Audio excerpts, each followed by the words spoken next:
Dan ini juga ada yang ramai juga Pak Guru di soal tadi kan saya sebagai orang yang kerja sama Pak Guru sebagai admin, saya Admin.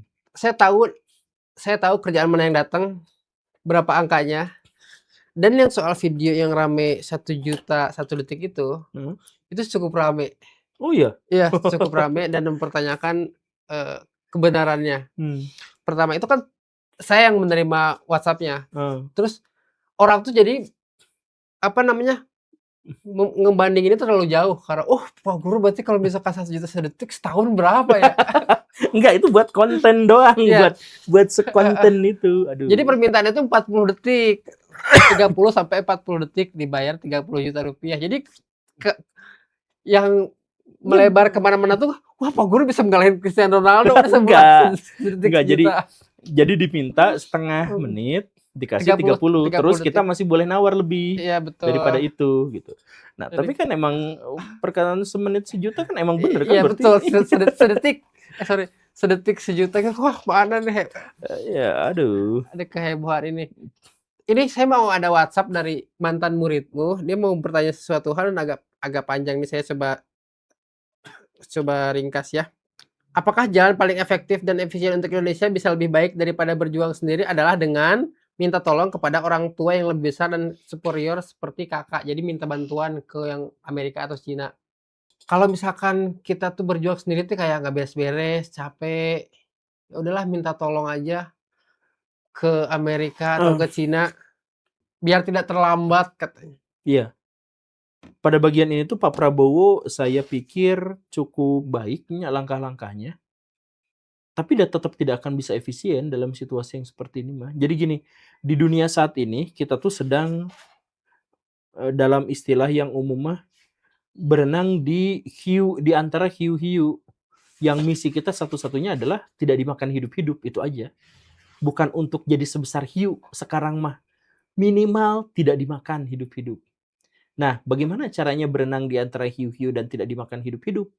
Kalau jadi ikan gimana? Jadi ikan remora. Nempel di hiu. Dengan cara itulah kita bisa selamat.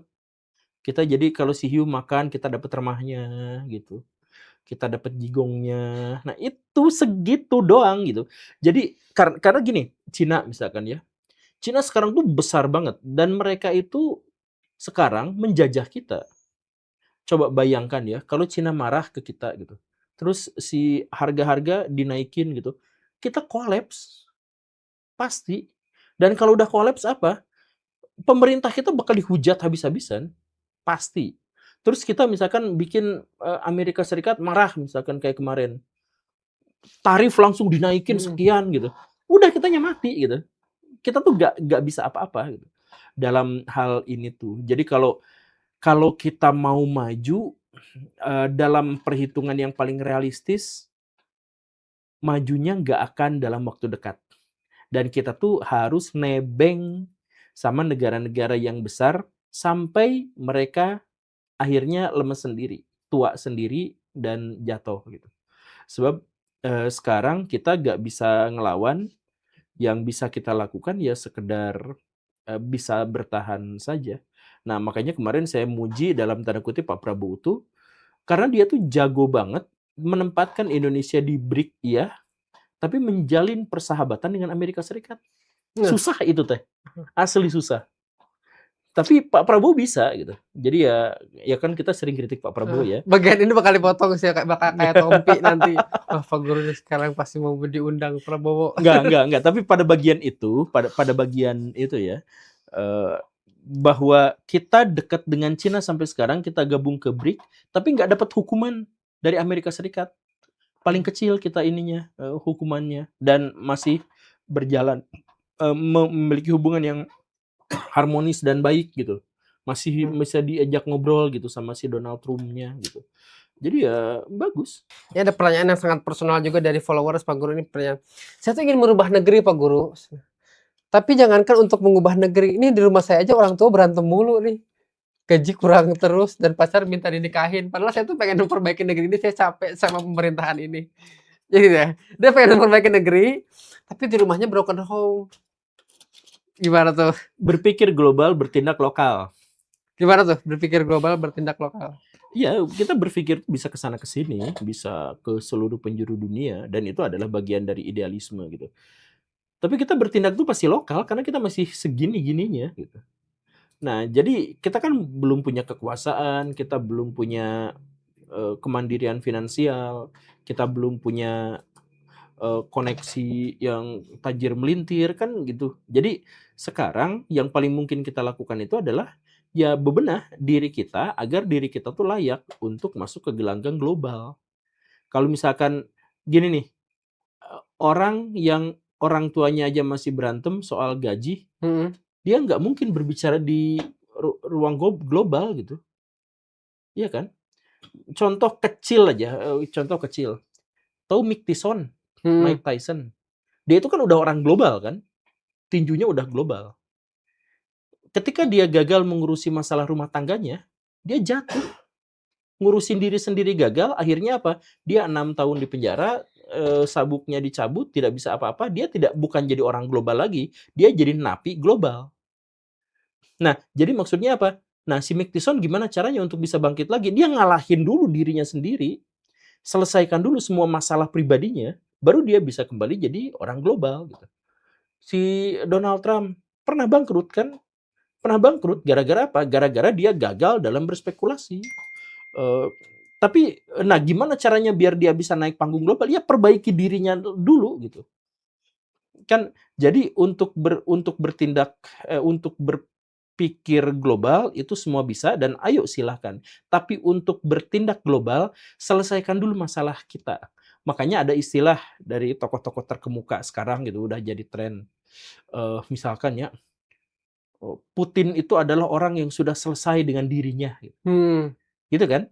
Ya jadi maksudnya adalah untuk urusan lokal dirinya dia udah selesai. Jadi tinggal dia ngurusin yang lebih besar, yang lebih luas. Jadi syarat untuk bisa menyelesaikan masalah-masalah yang lebih besar adalah masalah diri sendiri dulu. Coba itu menteri-menteri kenapa bisa bekerja? Sebab udah nggak digaji juga mereka mah udah kaya. Mereka udah selesai di situ. Kalau dengan statement ini gimana? Ini orang belum selesai sama hidupnya tapi jadi Bagaimana mengembalikan uang kita ini lagi? Apa ya? Saya berharap apa salahnya barangkali pemilu ini 10 tahun sekali. Ya kan? Karena untuk 5 tahun ini pimpinan kita ini 2025. 2026 itu udah dekat, 2027 kita udah mulai pemilu lagi. Jadi akan mungkin dana ini bisa kita kembalikan dengan sistem begini. Mohon maaf, rata-rata kita bukan sikap menghabiskan uang. Minimal 20 miliar ke atas. Nggak ada yang sampai 10 miliar, perlu dia harus tahu. Jangan nanti membeli lahan yang memang asal dari pikiran kita, tapi tidak tahu dampaknya bagaimana.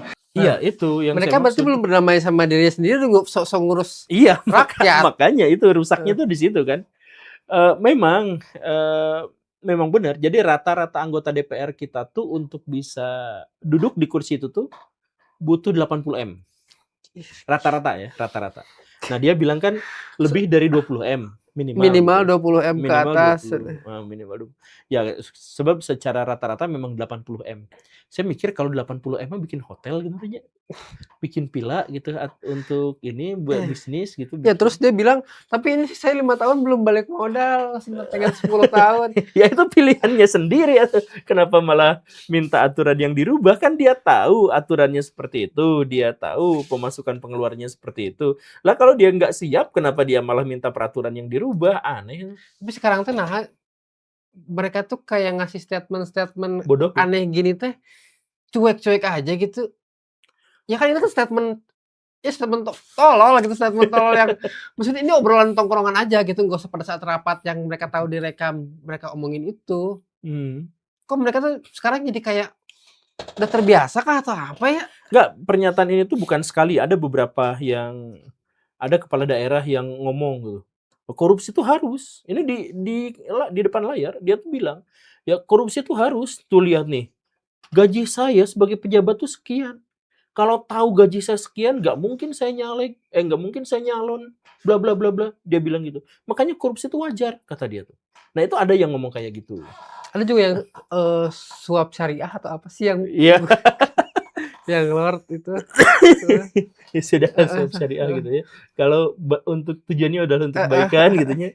Nah, Oke. iya maksudnya kayak aduh, yang ngebuat kita jadi kayak mikirnya teh, kok mereka tuh secuek ini gitu. Mereka tuh emang udah apakah di level mikir emang kita teh bodoh gitu?